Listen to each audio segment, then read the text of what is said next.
أهلا بكم في برنامجكم جوهر الإسلام في شباب كل يوم. دين الإسلام دين خير، دين عطاء، دين عدل، دين مساواة، دين لكل الأعمال والصفات والسمات والمسميات الإيجابية. وإحنا محتاجين إننا يكون عندنا السمات والصفات دي في حياتنا، يكون عندنا الحب ويكون عندنا العطاء ويكون عندنا العدل ويكون عندنا الإخاء ويكون عندنا كل المسميات تكون موجودة في شخصياتنا، في تعاملاتنا، في أسلوبنا، في حياتنا. احنا مقصرين ناحية ديننا، بس مهم جدا اننا يكون عندنا صفات من ديننا. ولو انت مقصر قرب واقطع التقصير ده، قرب من ربنا قوي. اقرأ القرآن، حاول انك تصلي، حاول انك تصوم في الايام العادية، حاول انك تجتهد انك تقرب من ربنا. وكل خطوة انت بتخطوها اعرف ان ربنا بيكون فرحان بيك انك بتقرب منه. يا ريت كل اللي بيتابعنا النهاردة لو كان مقصر تقصيرة حتى ولو صغيرة او حتى كبيرة يقرب من ربنا. اهلا بيكم في برنامجكم جوهر الاسلام في شباب كل يوم، وبعد الفاصل بمشيئة الله هنتواصل.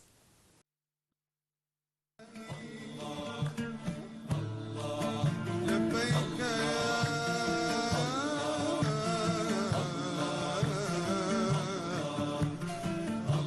يا قصدي ومعنى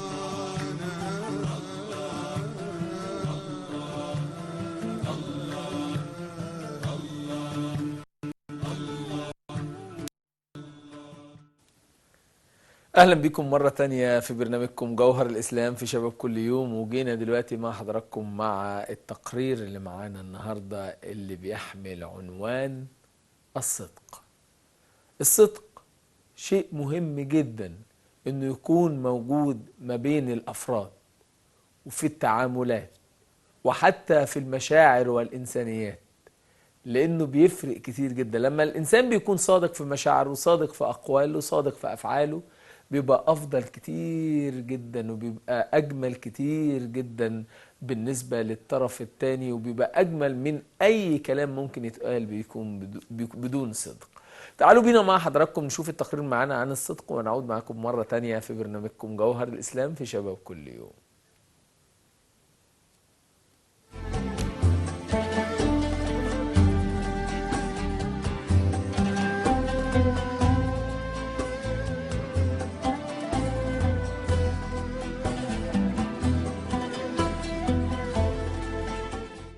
الحمد لله رب العالمين، وصلاة وسلاما على بدر التمام ومسك الختام سيدنا وسندنا سيدنا محمد صلى الله وسلم وبارك على جنابه الشريف. أيها السادة المشاهدون، كل عام وأنتم بخير. ونحن في هذه الدقائق المعدودة ننظر في قول الله تبارك وتعالى: يا أيها الذين آمنوا اتقوا الله وكونوا مع الصادقين. الصدق أيها الأحبة الكرام هو ديدن المسلم وديدن كل مؤمن موحد لله سبحانه وتعالى، فليس هناك مسلم يكون كاذبا، فالكذب هذا ليس من صفات المؤمنين أبدا.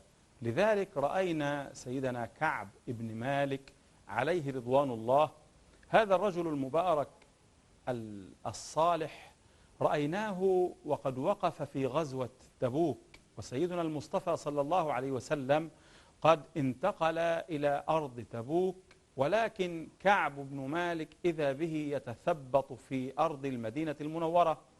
يا كعب، ما الذي حدث لك؟ لم لم تقم وتذهب مع الحبيب صلى الله عليه وسلم؟ إذا به ينظر إلى حاله وبستانه قد امتلأ بالثمر ويتغير الحال. رسول الله ينطلق إلى أرض تبوك وأنا ها هنا، لكن رسول الله يسأل على هذا الرجل في أرض تبوك: أين كعب بن مالك؟ فقال أحدهم: إنه قد نافق، ولكن الحقيقة غير ذلك، فهو على دين الإسلام كما هو مؤمن موحد لله سبحانه. ولكن سبحان الله العظيم، حينما عاد الحبيب صلى الله عليه وسلم ودخل المسجد النبوي الشريف يسأل عنه كذلك، فيأتي كعب ويقول والله يا رسول الله ما أنا في هذه اللحظات إلا بصحتي وبقوتي وبمالي، ولكن ما أدري ما الذي حدث لي. لو كنت كالمنافقين أتحدث وأقول عذرا ستقبله، ولكن أين أفر من الله سبحانه وتعالى، والله سينبئك من فوق عرشه بما حدث لي. يقول له يا كعب اذهب إلى بيتك، فيمكث في بيته 50 ليلة، وبعد 40 ليلة يقول لزوجته لا تقتربي من كعب. ولكن سبحان الله العظيم يأتي العطاء من الله جل وعلا بعد 50 ليلة وهو في امتحان وابتلاء شديد. ما الذي نجاه؟ إنما ينجيه الصدق. أنجاه الصدق، فأنزل الله تبارك وتعالى فيه قوله جل وعلا يا أيها الذين آمنوا اتقوا الله وكونوا مع الصادقين. فالصدق يا سادة هو عنوان كل مؤمن، وكونوا مع الصادقين. لذلكم الحق سبحانه وتعالى يقول في سورة النساء ومن يطع الله والرسول فأولئك مع الذين أنعم الله عليهم من النبيين والصديقين. فالمرتبة التي تلي مرتبة النبيين إنما هي مرتبة الصدق. اللهم اجعلنا من الصادقين واحشرنا في زمرة النبيين والصديقين، اللهم آمين.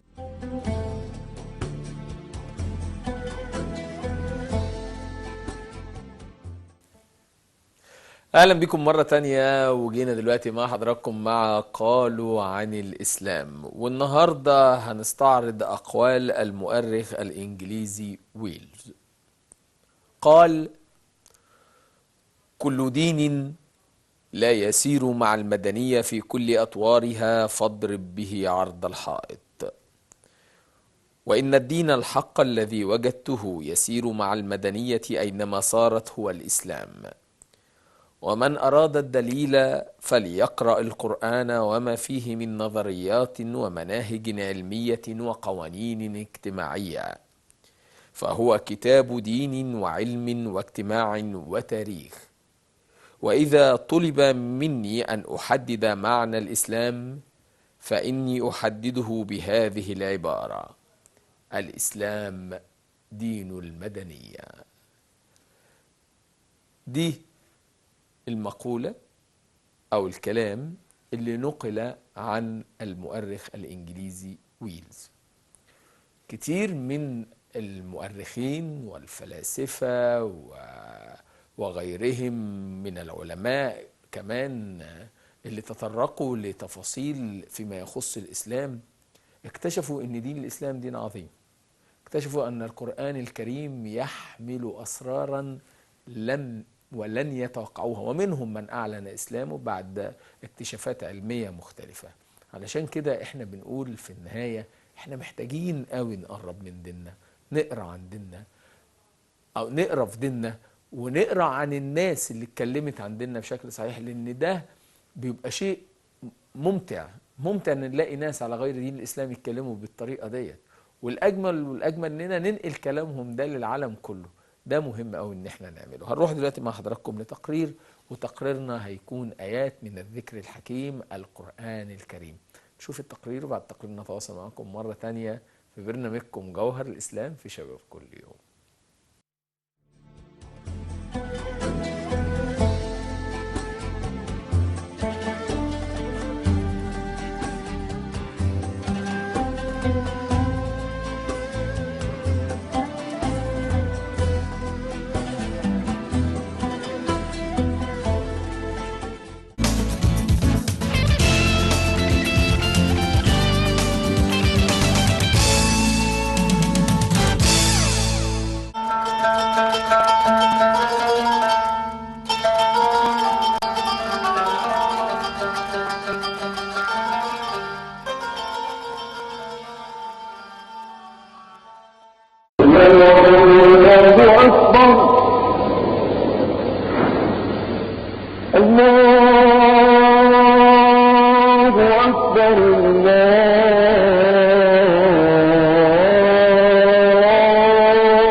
أشهد أن لا إله إلا الله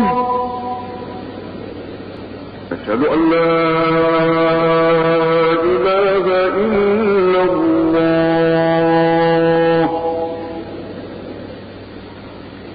أشهد أن محمدا رسول الله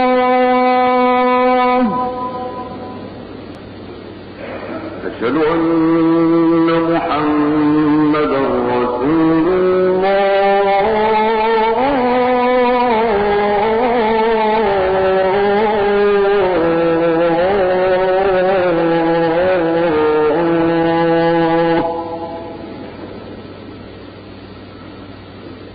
حي على الصلاة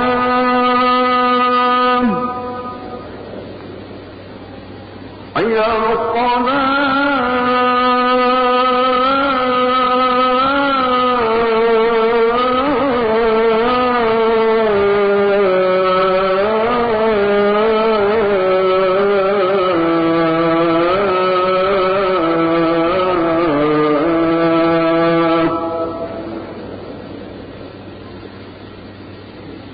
حي على الفلاح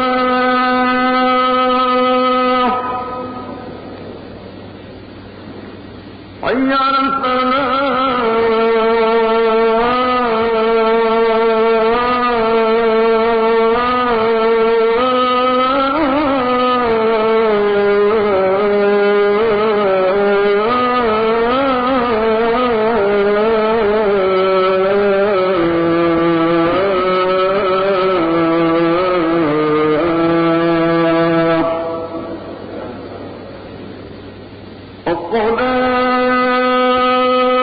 الصلاة خير من النوم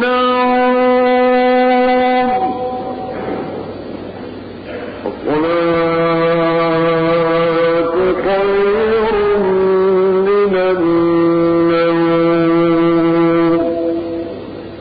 الله أكبر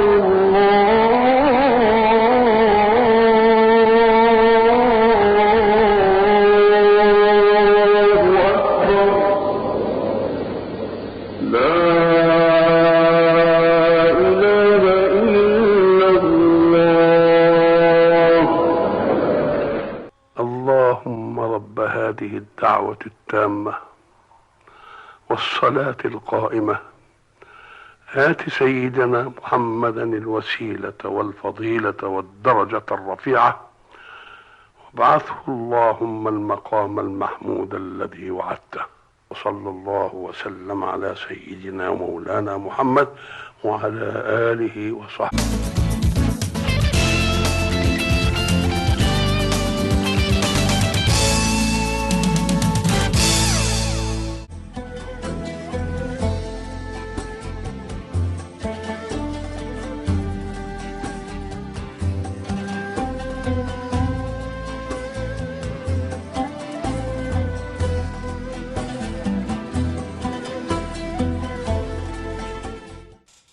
أعوذ بالله من الشيطان الرجيم. بسم الله الرحمن الرحيم والضحى والليل إذا سجى ما ودعك ربك وما قلى وللآخرة خير لك من الأولى ولسوف يعطيك ربك فترضى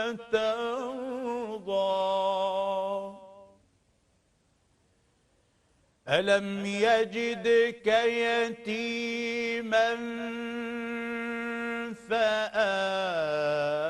فآوى ووجدك ضالا فهدى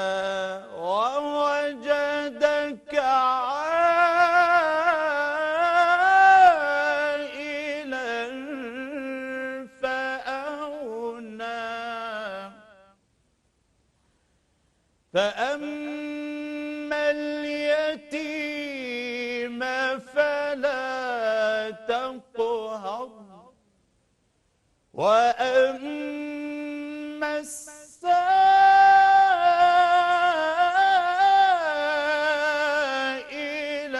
فلا تنهر وأما بنعمة ربك فحدث. الله العظيم.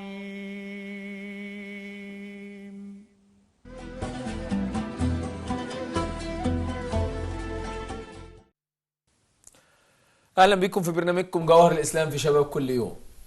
العدل هو عنوان حلقتنا النهاردة هنتكلم عن العدل، وديننا الإسلامي دين عظيم يسعى دائما للعدل، والعدل اسم من أسماء الله الحسنى، والعدل صفة من صفات الله العظيمة. مهم جدا ان العدل يكون ما بين الأمة الإسلامية، لأن ده هيساهم بشكل كبير جدا ان الحق يكون منتشر ما بين الجميع. النهارده بنتكلم في موضوع مهم، وبيشرفني النهارده في الحديث عنه دكتور أحمد الصاوي من علماء الأزهر الشريف. أهلا بك يا دكتور أحمد. أهلا بك يا أستاذ محمد. منورني وبسعد دايما بوجودك معايا. الله يكرمك يا أستاذ محمد. خليني أبدأ معاك ونتكلم عن أهمية وجود العدل ما بيننا. بسم الله الرحمن الرحيم، وصلاة وسلاما على سيد الأولين والآخرين سيدنا ومولانا محمد. أما بعد، القرآن الكريم ركز على إقامة العدل بين الناس وبين الأمم بعضها بعضا، وقصص القرآن الكريم المتعددة التي تحكي أخبار أقوام سابقين تبين أنه عندما يغيب العدل ويسود الظلم والطغيان وتضيع الحقوق، فإن هذا يكون سببا لسخط الله تبارك وتعالى على الأمة التي تفقد العدل فيما بينها، ثم يعقب ذلك كله هلاك الله سبحانه وتعالى للمجتمع الذي نسي هذه الصفة الحميدة. القرآن الكريم عندما تحدث عن حضارة المصريين القدماء قال: الذين طغوا في البلاد فأكثروا فيها الفساد فصب عليهم ربك صوت عذاب. لماذا؟ إن ربك لبالمرصاد. دي عواقب الطغيان وعواقب الظلم والإذلال من القوي للضعيف. ولذلك بنجد إن القرآن الكريم دائما ما كان يأمرنا برد الحقوق إلى أصحابها، لأن لا يوجد عدل إلا إذا ردت الحقوق إلى أصحابها. فالحق والعدل قرينان لا ينفصلان أبدا. ولما كان الإنسان بطبيعته مجبول على حب السيطرة والهيمنة والخلود وحب التملك لما هو له وما ليس له، كان لابد من أن يجور على حق غيره. فمن هنا كان لابد أن يسود العدل حتى لا يكون هناك ظلم. ولذلك حتى في الحديث القدسي أن رب العزة تبارك وتعالى يقول: يا عبادي إني حرمت الظلم على نفسي وجعلته بينكم محرما فلا تظالموا. يا عبادي كلكم ضال إلا من هديته فاستهدوني أهدكم. يا عبادي كلكم عار إلا من كسوته فاستكسوني أكسكم. يا عبادي كلكم جائع إلا من أطعمته فاستطعموني أطعمكم. يا عبادي إنكم تخطئون بالليل والنهار وأنا أغفر الذنوب جميعا فاستغفروني أغفر لكم. يا عبادي إنكم لن تبلغوا ضري فتضروني ولن تبلغوا نفعي فتنفعوني. يا عبادي لو أن أولكم وآخركم وإنسكم وجنكم كانوا على أتقى قلب رجل واحد منكم ما زاد ذلك في ملكي شيئا، ولو أن أولكم وآخركم وإنسكم وجنكم كانوا على أفجر قلب رجل واحد منكم ما نقص ذلك من ملكي شيئا. يا عبادي إنما هي أعمالكم أحصيها لكم، فمن وجد خيرا فليحمد الله ومن وجد غير ذلك فلا يلومن إلا نفسه. والقرآن الكريم أمرنا بالعدل فيما بيننا، كأهل عقيدة واحدة، لكنه كذلك حذرنا من عواقب البغي والظلم لمن يخالفنا في العقيدة. ولا يجرمنكم شنآن قوم على ألا تعدلوا، اعدلوا هو أقرب للتقوى. إذن الطريق إلى التقوى لا يتحقق إلا بإقامة العدل، وليس اختلاف الدين وعداوته لإنسان ما أو عداوة أهل عقيدة لعقيدة أخرى ليس مبررا لإباحة الظلم، لأن الله عز وجل أمر بالحق والعدل وخلق السماوات والأرض بالحق والعدل، وأمر أن يسود العدل والحق بين الناس جميعا. ولذلك كان سيدنا رسول الله صلى الله عليه وسلم حريص على إقامة الحق والعدل. بعض الناس تأخذهم الحمية لكي ينصر إنسانا قريبا أو على دينه ضد إنسان يدين بدين يخالفه، وهذا أمر ذمه القرآن وكان له سبب نزول في القرآن الكريم. وهذا من جمال وروعة الإسلام، لأننا بنجد أن ربنا سبحانه وتعالى هنا بيصف المسلم اللي هو ظالم بيصفه بأنه خوان، والخوان أشد من الخائن. فعندما سرق رجل من الأنصار يسمى طعمة بن أبيرق، سرق درعا اللي هي بتلبس في وقت الحرب، سرق درعا اللي يقولوا عليها الدرع الواقي في وقت الحرب، سرق درعا من جاره قتادة بن النعمان. ولما سرق الدرع خايف يخرج بها من بيت قتادة فحد يشوفه، فوجد جراب دقيق، شوال مليء بالدقيق، فخبأ الدرع في الدقيق وحمل الجراب على عاتقه وخاف أن يخبئها عنده، حتى إذا ما جاء جاره يفتش في داره في دار السارق أن يجدها، فحب يبعد التهمة عن نفسه، فوضع الجراب في دار رجل يهودي يسمى زيد بن الثمين. فجاء صاحب الدرع فلم يجدها، فتتبع أثر الدقيق، جراب الدقيق كان فيه ثقب، فهو شايل وماشي عامل خط أبيض، فتتبع هو وبعض الجيران أثر الدقيق، لقوا الدقيق دخل بيت مين؟ زيد بن الثمين اليهودي. فدخلوا الدار فوجدوا الدرع بجراب الدقيق، فأصبحت التهمة هنا ملصقة بمين؟ بزيد اللي هو اليهودي. فقال زيد اليهودي أنا لم أخذ شيء ولم أكن أعرف عنها شيء، وما كانش يعرف أنها مخبأة في الدار أصلا، ما شافهاش، هو فوجئ بها في داره. لكن القرينة والدليل هنا قائم عليه بأنه سرق لأنها وجدت في داره. صح. فجاء اليهود إلى رسول الله صلى الله عليه وسلم يدفعون التهمة عن صاحبه، لم نعلم عنه قبل ذلك أنه سرق، ولم يتهمه أحد بالسرقة قبل ذلك.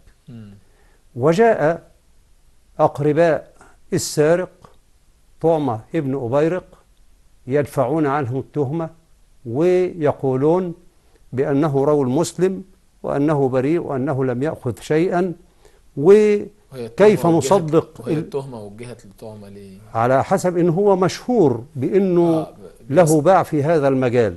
طب ولماذا لم تقطع يده يعني؟ لكن لم يربط. تمام.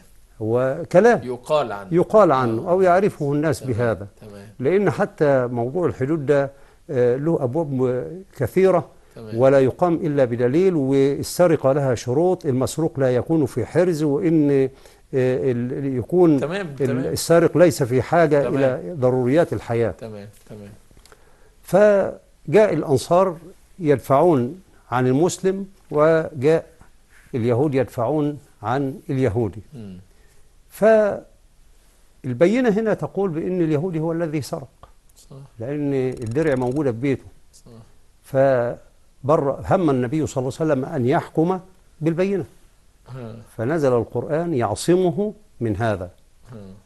9 آيات متواليات تنزل في القرآن الكريم في براءة يهودي، 9 آيات، وتصف المسلم بأنه خائن، وأنه مسيء إلى دينه. إنا أنزلنا إليك الكتاب بالحق لتحكم بين الناس، مطلق الناس مش بين المسلمين، لتحكم بين الناس بما أراك الله ولا تكن للخائنين خصيما. الخائنين مين؟ اللي هو السارق، ومن جاء يناصره ويدفع عنه. ولا تكن للخائنين خصيما واستغفر الله، الخطاب لرسول الله، إن الله كان غفورا رحيما. ولا تجادل عن الذين يختانون أنفسهم إن الله لا يحب من كان خوانا أثيما. وخائن غير خوان. الخائن هو الذي يخون غيره ليصل إلى مصلحة ذاتية أو شخصية له، يخون مرة لمصلحة. لكن الخوان هو من تتكرر منه الخيانة وتصير خلقا وسلوكا طبيعيا له، ويتعدى خطر خيانته ليس على فرد وحده، وإنما على الأمة بأسرها وعلى المجتمع، وينال أولاده وأحفاده بعد ذلك من آثار خيانته. فالخوان هو كثير الخيانة، لأنه ألف هذا. لذلك سيدنا عمر عندما أتي بولد سارق وجاءت أمه تدفع عنه وتقول بأنه هذه أول مرة وأنه لم يسرق من قبل، فقال لها سيدنا عمر: كذبت، فإن الله عز وجل لا يؤاخذ عبده من أول مرة. يعني ربنا ما بيفضحش المذنب من أول مرة يعمل فيها الذنب، لكن لما بيكرره بيبقى عنده سلوك طبيعي ومستمر ومصر عليه يفضحه الله تبارك وتعالى. لكن من أول خطأ يستره الله تبارك وتعالى لعله يتوب. عشان كده ربنا بيقول لسيدنا رسول الله: ولا تجادل عن الذين لا يختانون أنفسهم إن الله لا يحب من كان خوانا أثيما. يستخفون من الناس ولا يستخفون من الله، وهو معهم إذ يبيتون ما لا يرضى من القول وكان الله عليما حكيما. 9 آيات بتبرئ اليهودي. طيب ليه بتبرئ اليهودي؟ لأن المسلمين هنا ظنوا إنه لابد أن ننصر المسلم حتى لا تلصق به التهمة حتى وإن كان سارقا منحرفا، لأن إذا ثبت أمام اليهود أو أمام اليهود إن المسلم سارق يبقى فيها إساءة إلى الإسلام. نقول لهم لا، ده القرآن عندما يبرئ اليهودي ويلصق التهمة بالمسلم فهذا شرف للإسلام، شرف للإسلام لأنه أقام الحق والعدل. فعند ذلك يعظم الإسلام في عيون من لا يدينون به، ويبقى ده دليل أيضا على أن الإسلام دين حق ودين عدل ولا يحابي أحد على حساب أحد. ثم بعد ذلك ربنا سبحانه وتعالى يقول لنا: ها أنتم هؤلاء جادلتم عنه في الحياة الدنيا. ده مش بيعاتب السارق لوحده، ده بيعاتب اللي نصروه واللي حاولوا يدافعوا عنه. انتوا جادلتوا عنه في الدنيا علشان تبرؤوه. طيب مين اللي هيجادل عنكم وعنه يوم القيامة بين يدي الله تبارك وتعالى؟ الحكم العدل. فمن يجادل الله عنهم يوم القيامة أم من يكون عليهم وكيلا. فكأن هنا ضرب ربنا سبحانه وتعالى لنا مثل بإقامة الحق والعدل حتى ولو كان مع غير المسلمين. وربنا سبحانه وتعالى لما تقرأ في القرآن الكريم يا أستاذ محمد تلاقي ربنا سبحانه وتعالى دايما يحدثنا عن حساب يوم القيامة. ليه بيحدثنا عن حساب يوم القيامة؟ وليه يعني تعدد ذكر العذاب والثواب والعقاب والجنة والنار في معظم آيات القرآن الكريم؟ القرآن كتاب معجز، فلما لم يقتصر على الحديث مرة أو مرتين فقط؟ لأن ربنا سبحانه وتعالى بيبين لنا إنه في ثواب وعقاب في الآخرة وفيه عدل، فلازم نتعلم من الثواب والعقاب بتاع الآخرة في الدنيا، لأن اللي بيحصل في الدنيا هو نفسه اللي هيحصل في الآخرة. فلما الإنسان يكون عارف إن هو إذا أخطأ أو ظلم سيقتص منه يوم القيامة، يبقى في الحالة دي هيتراجع عن الظلم. لو احنا جبنا واحد وقلنا له احنا هنسكنك أحلى القصور على وجه الأرض، وهنجيب لك ما تشاء من متع الحياة، الحلال والحرام، كل اللي هتتمناه هتلاقيه بين إيديك دون تمييز بين الحلال والحرام. نعم. بس إن شاء الله بعد 7 أيام أو 10 أيام هيتم حرقك بالنار أو هيتم إعدامك. هيرفض. إذا كان عاقل هيقبل؟ هيرفض طبعا. هيرفض. بقول لك هيرفض. حتى لو كان سفيه مم. ومتعجل ولا يحسن وزن الأمور ورضي، اللذة لن يكون لها طعم، لأنه لما هيجي يمارس لذة من اللذات اللي جات له مم. عينه وفكره مشغول باللي منتظره بعد 10 أيام. طيب ليه إحنا بنعرف إن في عذاب وعقاب وثواب وقصاص للمظالم يوم القيامة عند الملك العدل، ورغم ذلك يظلم بعضنا بعضا ولا نقيم العدل؟ أعتقد لأن العبد بيرى أن ربنا غفور رحيم وهناك توبة نصوحة، فإنه هيتوب ربنا يغفر له. ممكن واحد يفكر بالشكل. ماشي، ما احنا ما ناخدش آية ونسيب آية. لا أنا بقول لك ممكن لا هو لا مش عشان كده. هو عشان احنا بنستبعد يوم القيامة، هو لسه بدري عليه، مع ان هو قريب قوي. ده ربنا قال أتى أمر الله فلا تستعجلوه سبحانه. هو الزمن بالنسبة لربنا سبحانه وتعالى صفحة منطوية، لا زمن عند الله، كن فيكون. وعلم الله عز وجل بالزمن صفحة منطوية، لكن بالنسبة لنا المستقبل ما نعرفوش.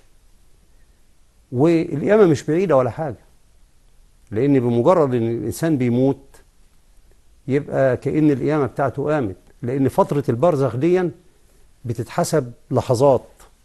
اللي مات من 30,000 سنة واللي هيموت يوم القيامة لما يبعثهم بيتساءلوا فيما بينهم كم لبثتم؟ إن لبثتم إلا 10.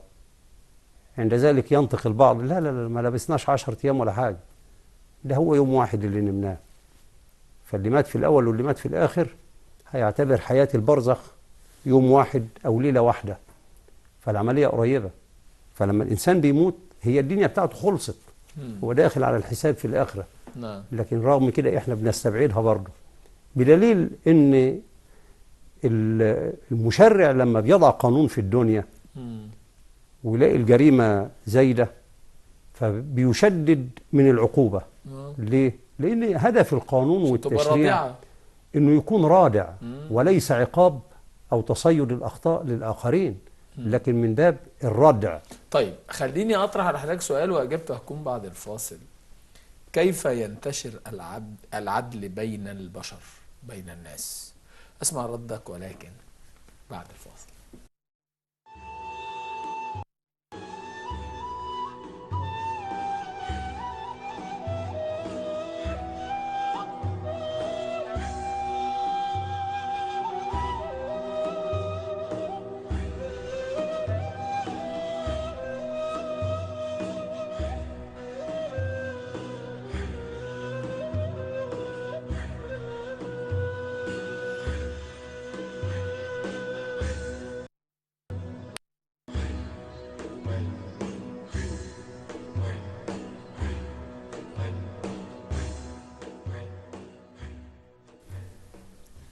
اهلا بكم مره تانية بعد الفاصل، وبعود للضيف اللي بيشرفنا النهارده في الاستوديو دكتور احمد الصاوي من علماء الازهر الشريف. دكتور احمد، السؤال اللي طرحته على حضرتك كيف ينتشر العدل بين البشر وخاصه المسلمين بالتحديد؟ عندما يكون هناك خوف ورهبه من الله تبارك وتعالى وينصف الانسان الاخرين من نفسه ولا ياخذ ما ليس له، عند ذلك يكون الحق والعدل. وإذا صلحت الرعية صلح الراعي. يعني الناس لما تشتكي إن فيه ظلم من السلطان أو من الحاكم أو من الملك، لابد إن هم يراجعوا نفسهم أولا. هل المجتمع عادل لما بيتعامل مع بعضه؟ علشان يبقى الراعي عادل وياهم. سيدنا رسول الله صلى الله عليه وسلم دخل على جماعة من المهاجرين والأنصار في بيت رجل من الأنصار. يقول الراوي: فجعل كل منا يوسع بجواره رجاء أن يجلس رسول الله صلى الله عليه وسلم بجانبه، فوقف ووضع يديه على عضدتي الباب على جانبي الباب وقال: أيها الناس، الأئمة من قريش، ولي عليكم حق ولهم عليكم مثل ذلك، إذا استرحموا رحموا، وإذا حكموا عدلوا، وإذا عاهدوا وفوا، فمن لم يفعل ذلك فعليه لعنة الله والملائكة والناس أجمعين. والنبي عليه الصلاة والسلام كان بيعلم الصحابة إزاي يحكموا بالعدل، لأنه عارف أنه سيرحل ويترك الناس بالمنهج والتشريع الذي أتاه من الله تبارك وتعالى. وعندما جاءه رجلان يختصمان في أقضية بينهما أو حقوق بينهما ولم يكن لأحدهما بينة، ردهم للضمير وللخوف من ربنا سبحانه وتعالى، فقال: إنما أنا بشر، يعني أنا بحكم بينكم بصفة البشرية، لا أعلم الغيب زي أي قاضي بعد كده، وإنكم تختصمون إلي، ولعل بعضكم أن يكون أبلغ بحجته من الآخر، فأقضي له على نحو مما أسمع منه، فمن قضيت له بما ليس له فإنما أقتطع له قطعة من النار، فليأخذ أو فليدع. يعني اللي بيبقى بيقاضي شخص أو بينه وبينه خصومة على حاجة وهو عارف إنه ما هو صاحب حق، لكن استطاع بشهر الزور بالمستندات المزورة إن هو يقنع المحكمة إن هو صاحب حق، فالقاضي بشر بيحكم بالأدلة والبراهين والقرائن، فحكم له. فالنبي بيقول له: مش معنى إن القاضي حكم لك إنه بقى حلال لك، لأن حكم القاضي لا يحل الحرام ولا يحرم الحلال، لا، ده بعد ما يتحكم لك راجع نفسك برضه وارجع لضميرك، واعرف إن أنت لما هتاخد حاجة مش ملكك بحكم القاضي إن أنت بكده تملكت جزء من النار، حجزت مكان في النار ليك يوم القيامة. فإذا كنت عايز مكان النار خلاص أنت خدته، عايز تنجو منه يبقى رد الحق لأصحابه حتى بعد أن حكم لك القاضي. والنبي كان بيعلم الصحابة لما القضاء بين الناس، لما بعت سيدنا علي إلى اليمن، فسيدنا علي بيقول له: كيف أقضي بين قوم شيوخ، بين شيوخ القبائل وأنا فتى، يعني شاب، إزاي همشي كلام عليهم؟ فوضع النبي صلى الله عليه وسلم يده على قلبه وقال: اللهم اهد قلبه وثبت لسانه. فحدث إن فيه بير موجود، فوقع فيه أسد، فازدحم الناس حول البئر أو حول الحفرة دي ينظرون إلى الأسد، لأن محدش بيقدر يقرب منه، لكن لما وقع خلاص عارفين إنه مش هيقدر يعمل فيهم حاجة، فازدحم الناس حول الزاوية أو حول البئر ينظرون إلى الأسد، فمن التدافع واحد الزق فوقع، فهو بيقع راح شادد واحد اللي جنبه، فاللي جنبه هو بيقع راح شادد الثالث، فالثالث وهو بيقع راح شادد الرابع، فالأربعة نزلوا فوق بعض ماتوا. فراحوا لسيدنا علي يحكم بينهم، كل واحد عايز دية كاملة، فسيدنا علي حكم بإيه؟ قال: الذي وقع أولا له ربع دية، لأنه بجذبه للثاني وجذب الثاني للثالث والثالث للرابع أهدر 3/4 الدية، كان سبب في قتل 3، فهو ياخد ربع دية، أهله ياخدوا ربع دية بس، والثاني اللي وقع الثاني له نصف دية، لأنه سقط بجذب الأول له، وكان سببا في جذب الثالث والرابع، والثالث له 3/4 دية، والدية كانت 100 بعير أو 100 جمل، والرابع له دية كاملة. الدية دي ياخدوها من مين؟ ما هو حكم بإيه؟ قالوا هذه الديات جميعها على عواقل، يعني على عائلات من حضروا هذه الواقعة، هم اللي هيدفعوه، هم اللي يتحملوا، لأن هم اللي كانوا حد منهم يكون هو اللي وقع بدون ما العائلات اللي موجودة أو القبائل اللي فيها ناس موجودة في المكان ده، كلهم هيشتركوا في الدية. تمام. فاللي هياخد الربع والنص واللي هياخدوا ال3/4 ما ردش عليهم، اشمعنى الأخراني اللي هو اللي ياخد دية؟ فرفعوا الأمر إلى رسول الله صلى الله عليه وسلم، الصلاة والسلام. فاستدعى عليا وقال له: لما حكمت بهذا؟ قال له: لأن الأول كان ممكن يقع وما يشدش غيره، ما يكونش سبب في قتل غيره، والثاني كذلك، والثالث كذلك، فهو أهدر 3/4 الدية لأنه كان سبب في موت 3 من بعده، والثاني كذلك، والثالث كذلك. فالنبي عليه الصلاة والسلام أقر حكم عليه وقال: القضاء ما قضاه علي. يبقى النبي كان بيعلمهم من إيه؟ إقامة الحق والعدل بين الناس، ما كانش سايبهم يحكموا بالهوى. وسيدنا ايوه، بس الحكم جه من خلال رؤية سيدنا علي. نعم اجتهاد. هناك اجتهاد. نعم. هناك من يجتهد في حكمه على الاشياء ولا يجيد الحكم على الاشياء. ما هو ممكن تستعين بحد ولا يجيد الحكم على الاشياء. هو المفروض ان سيدنا رسول الله حذر عليه الصلاة والسلام من ان يلي القضاء من ليس له باهل.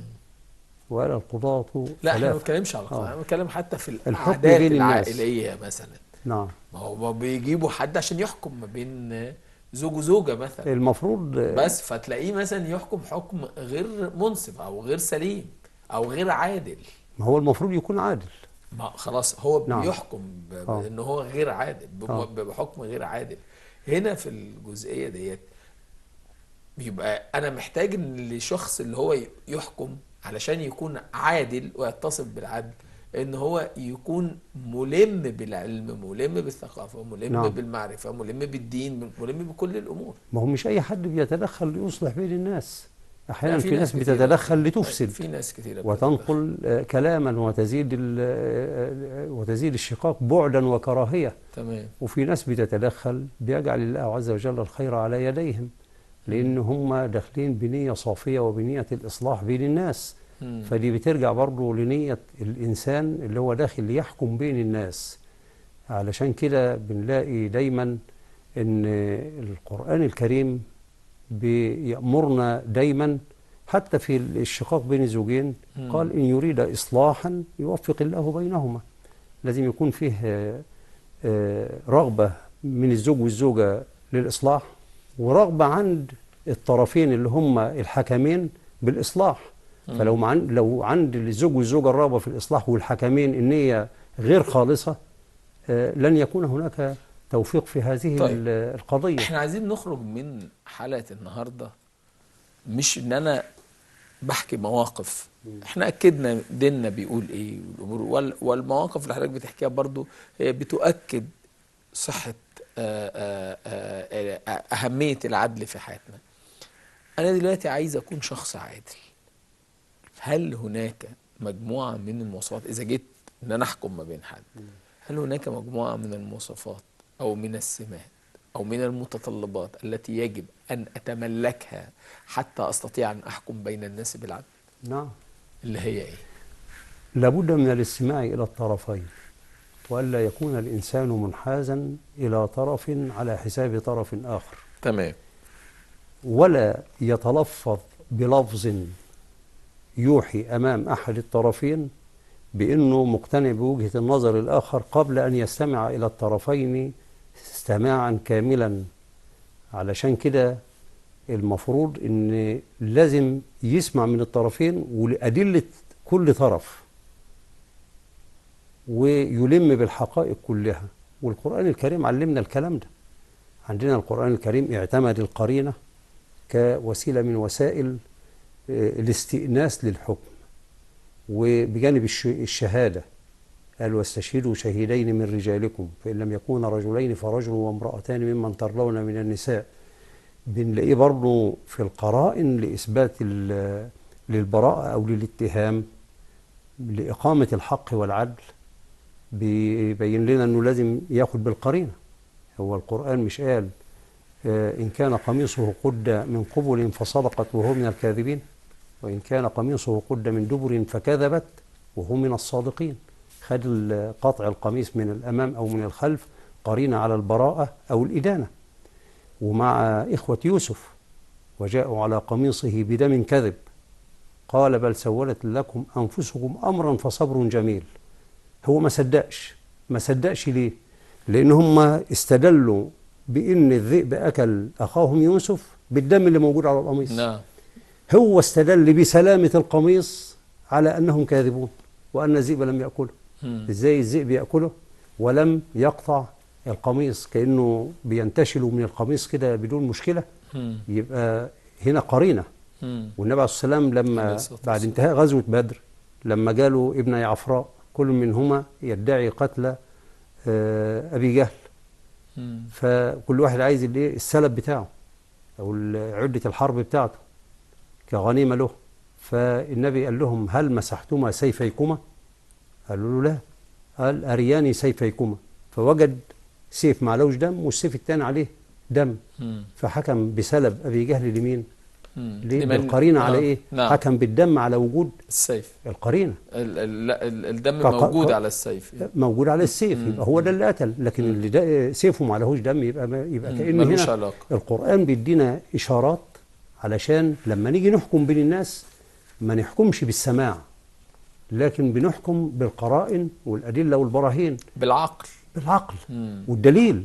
إياس بن معاوية ده كان قاضي حكم ولي القضاء 60 سنة، يعني لأنه تعدى 100 سنة، فكان اشتغل بالقضاء 60 سنة. فدخل عليه اتنين بيختصموا في شملة اللي هي العباية، فنزلوا في النهر يستحموا، واحد نزل والعباية بتاعته كانت خضراء، فالتاني جه بعباية حمراء قديمة فحطها ونزل النهر اغتسل وطلع خد الخضراء وساب القديمة اللي هي الحمراء. فطلع يجري وراه جابه وخده للقاضي إياس، فقال له لا ده عباءتي وعلى عاتقي، ده هي على راسي وعلى كتفي بتاعتي، ازاي تبقى بتاعته؟ فدعا بمشط القاضي في مجلس القضاء وقال لهم كل واحد يسرح شعره على الترابيزه اللي قدام القاضي. فنزل من صاحب حكم بالزغب اللي هو الصوف الأخضر اللي نزل من راسه، قال دي تبقى بتاعته. طب ازاي؟ طب ما هو اللي خدها برضه، ما هو اللي خدها ما لحقش، ده هو شافه خدها ومشي طلع يجري وراه. هي مش سابق، مش قلع واحدة ولبس الثانية. ما هو ازاي يعني؟ لكن هو لما لبسها على طول ما يلحقش شعره ياخد منها. هو التاني نزل المية، يعني مش هينزل الحاجات دي في المية. ما هو طلع وراه، هو لما شافه خدها ومشي طلع وراه، فمسكه وخده وراح للقاضي. احنا ممكن القصص دي بتبقى بس وسيله لإثبات الحقوق، لإثبات فكرة المنطقية في الحكم على الأشياء. ما هو القاضي لا يحكم من تلقاء نفسه، ولكن يحكم بالقرائن والأدلة. يعني خلينا نرجع تاني لسؤالنا، كيف نكون عادلين في حكمنا على الأشياء؟ أولا أن يكون هناك استماع جيد، وأن يكون هناك منطقية من خلال القرائن الموجودة قصادي في الحكم على الأشياء. هل هناك سمات تانية وصفات تانية يجب أن يتحلى بها الشخص؟ الضمير في النهاية هو الأساس، أن لا يعتدي الإنسان على حق غيره، وأنه يعرف أن ربنا سبحانه وتعالى هيحاسبه في حالة ظلمه، لأن ربنا سبحانه وتعالى لما الإنسان يعرف أنه هيتحاسب عن عمله وفي حالة ضلاله أو صلاحه، وهيتحاسب عن عمله وعمل غيره لما يكون سبب في إضلال غيره أو ظلم غيره، لما يفكر في كده كويس هيبتعد عن الظلم. لأن احنا عندنا ضل اللي هو عرف الحق وما عملش به، أما المضل هو عرف الحق وما عملش به لكن ما اكتفاش بكده، فحرص على إفساد غيره، حرض غيره على الظلم، حرض غيره على الفساد، راح شاهد معاه زور، راح عونه، وقف بجواره وعارف انه ظالم وعارف انه خد حاجة مش بتاعته، ده اسمه مضل. فده هياخد وزره ضلاله ووزر إضلاله ومساعدته للغير. عشان كده ربنا سبحانه وتعالى بيقول ليحملوا أوزارهم كاملة يوم القيامة ومن أوزار الذين يضلونهم بغير علم.